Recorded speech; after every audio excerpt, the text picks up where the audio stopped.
The present Kasoma Gani DCC comprises 7 local church councils, all from our rural areas.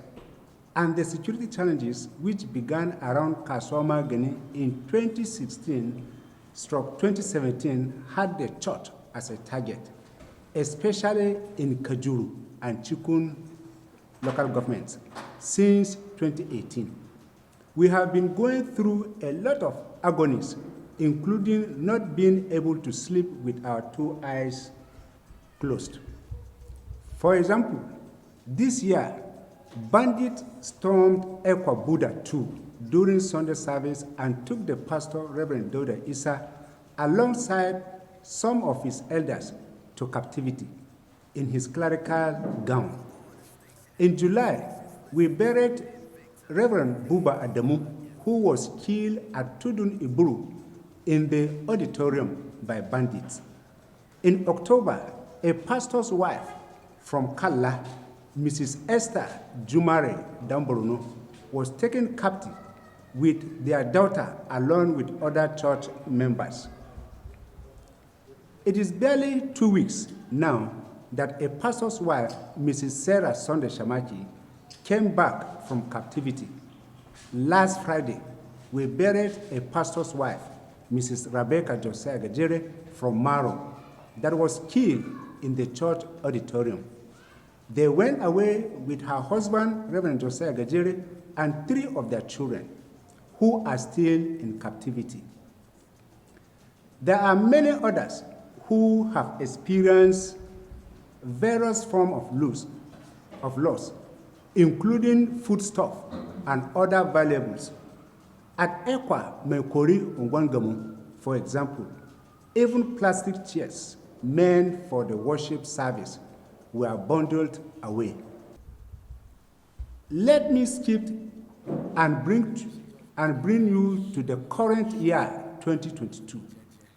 We have suffered and still suffering both the kidnapping and killing of our people monthly, as shown below. January, 59. February, 152. March, 77. April, 66. May, 48. June, 138. July, 57. August, 57. September, 76. October, 44. Then November, 33.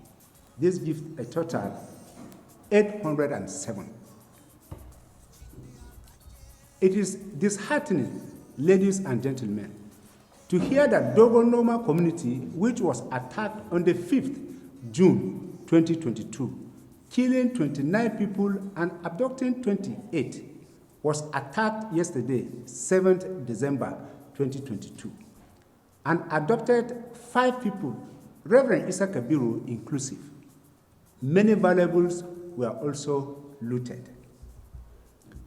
It is in view of all this devastation that we as a church and people have endured that we have decided to hold a sober reflection service on 10th December 2022. Kasoma Gani, and bring in people within and outside Kaduna that will help us to rebuild our homes, churches, and communities. In conclusion, though God Almighty is our chief security, I, however, call on the security agencies to be more proactive. They need to increase their presence in rural areas. They need to increase their response time and increase their ability to go after the attackers whenever they are sighted or after attacking a community. We also call on the government to pay attention to the welfare of the thousands of displaced people that we have around us.